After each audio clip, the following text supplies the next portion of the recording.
Everyone, and welcome back to another edition of my Flight Attendant 101 series. Today we're going to be talking about all the reasons why you should not become a flight attendant.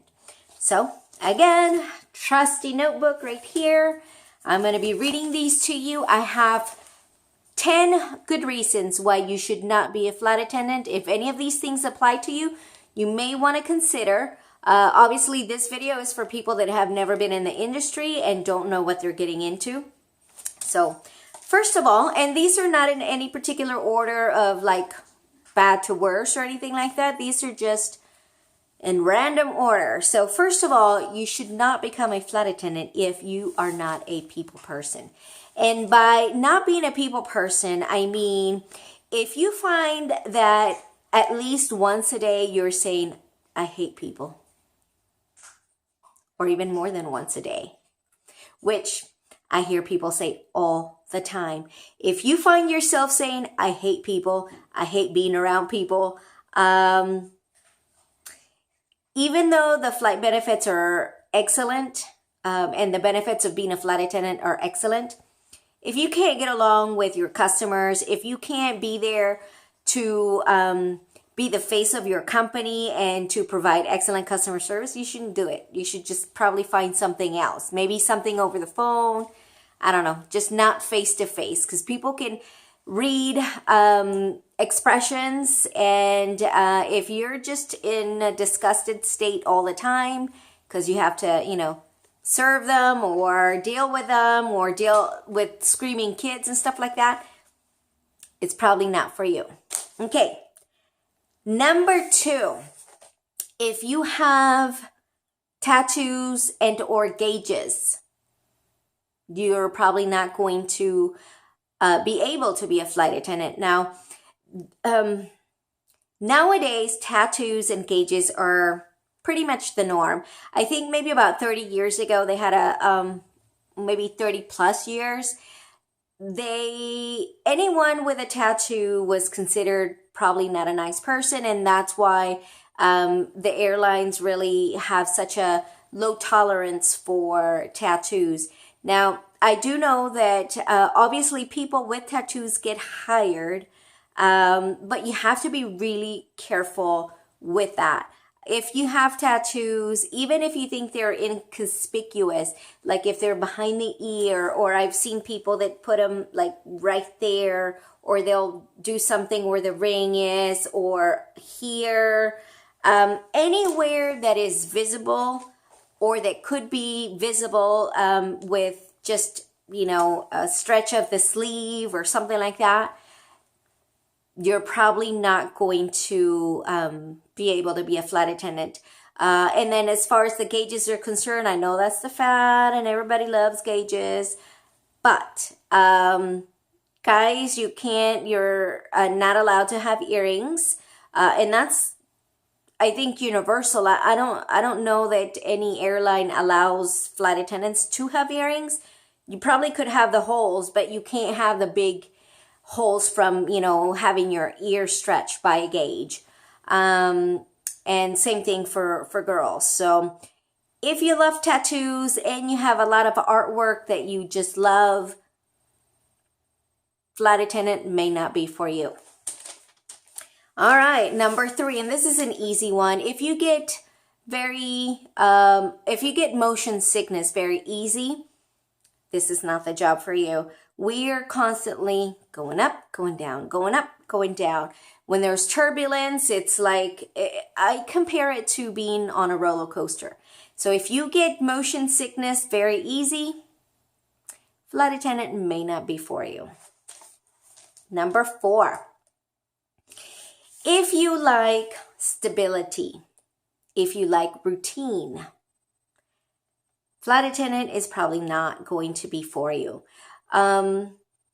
Most airlines start you off as a reserve flight attendant, which means that you pretty much have no clue most of the time where you are going. Some airlines do like 1 month reserve, 1 month you have a line. It all depends on the airline that you get hired for. But you could be you should be prepared to be on reserve from as little as a few months to as much as years and years and years. For example, today, I got a call at 4 a.m. For a 6:30 showtime, so I got a little bit more than an hour and a half to get to the airport. And I went to Washington, I did my trip, I returned, and now I'm home. So if you like stability, if you like having a regular schedule, you're talking about having to do red eyes, early mornings, nights. You never know what you're going to get, especially when you are a reserve flight attendant. So if you like stability, flight attendant may not be for you. All right. This is another one. If you get sick easy, and by sick, I mean your immune system is kind of low and you're constantly catching colds, or as soon as somebody sneezes, there you go and you get, flu or fevers or whatever. Keep in mind that we work in an environment that it's a closed capsule pretty much, and the air is circulated all day long. So you're pretty much breathing everything that comes on board. And so if you catch illnesses if you don't have a good immune system, pretty much, and you're going to be sick all the time, either two things are going to happen. First, you're going to feel horrible and you're probably not going to want to continue being a flight attendant. Or number two is you're probably going to call out one too many times, which is going to actually cost you your job. So the best thing to do is to really take care of yourself, take your vitamins, emergency, and keep those things in your person with you at all times. If you start to feel the sniffles or you don't feel good, you'll want to take something for it to try to kill it immediately, because we are in an environment where, unfortunately, we come in contact with hundreds of people that have hundreds of illnesses and you don't know what it is. And so that's something to think about, guys. If you're a germaphobe, and this is included in this, which one is it? Number 5. If you're a germaphobe, that's another thing that might deter you from becoming a flight attendant. Planes are pretty dirty. There's plenty of videos out there about how dirty airplanes are. So that's something to consider right there. Number 6, if you have a hard time sleeping in strange beds that are not yours, you probably may not want to be a flight attendant. Now, this depends on your company. Like I said, my company, I do turns and I come home every single night unless there's an emergency and I have to stay somewhere. But for the most part, I am home every single night. I get to sleep in my bed and I don't have to worry about sleeping in hotels. So if you have a hard time sleeping in hotels or strange beds, flight attendant may not be for you. All right, number 7. If you don't like living out of a suitcase, I would say at least 50% of the time. Here's my little bubs. Come say hi. There he is. All right, guys. So if you don't like living off of a suitcase 50% of the time, you may want to reconsider. One of the reasons why people get crash pads is because sometimes it just doesn't make sense to pay for an apartment that you're never there at, or have a car payment and you never use it because you're constantly flying, you're constantly staying in places. And that's why a lot of people get crash pads. So if you don't like living out of your suitcase, flight attendant may not be for you. All right, guys, we're almost done with this one. So, number 8. If you don't like following rules, you're probably not going to want to be a flight attendant. Not only do we have to follow work rules around the FAA, so you have government rules that you have to follow, plus all the company rules that you have to follow. Everything that we do is based on rules.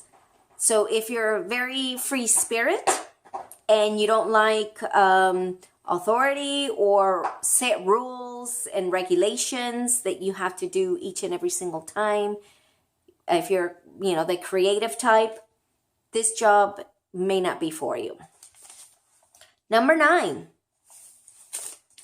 if you're a fashionista and you're on trend and you love the purple hair or green hair, or you like to do your nails like super long, wild makeup. Don't get me wrong, I love to do all kinds of stuff in my own time. So if that's what you want, if that's the kind of lifestyle that you like to have, that freedom to do what, wear what you want. The airline industry is very regulated according to looks and professionalism. So they want a certain look for their flight attendants. And if you don't fit that look, this may not be the job for you. So keep that in mind. Individuality here is not something that they look for. They want conformity to what the company standards are. They want everybody to look pretty much the same, professional, classic. So if you love your pink hair, you love your nails, you love your 6-inch heels, this job may not be for you. All right, number 10, and last one.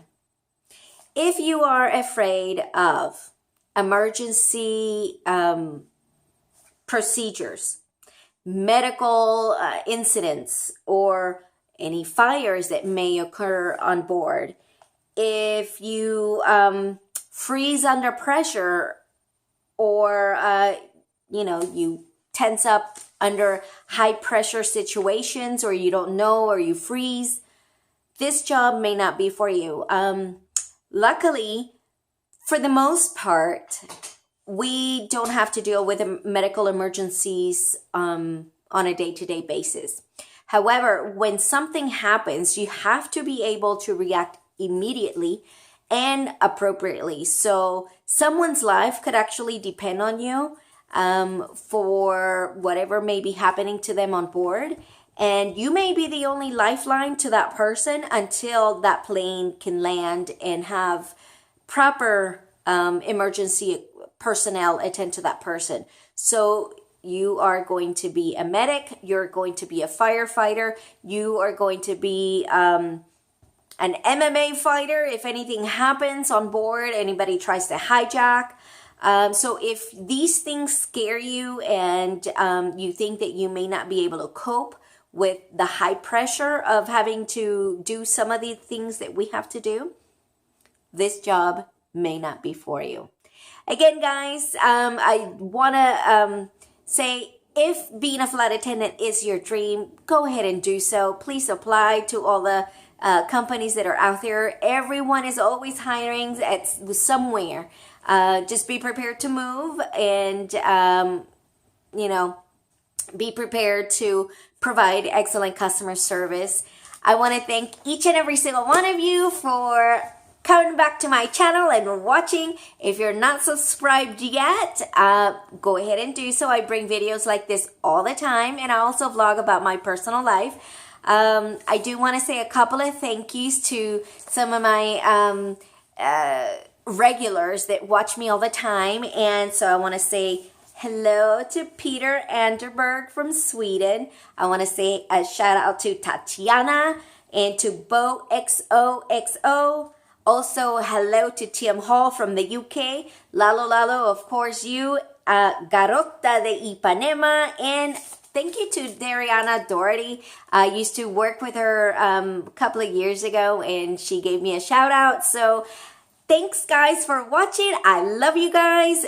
Subscribe if you're not already, and I will see you on the next one.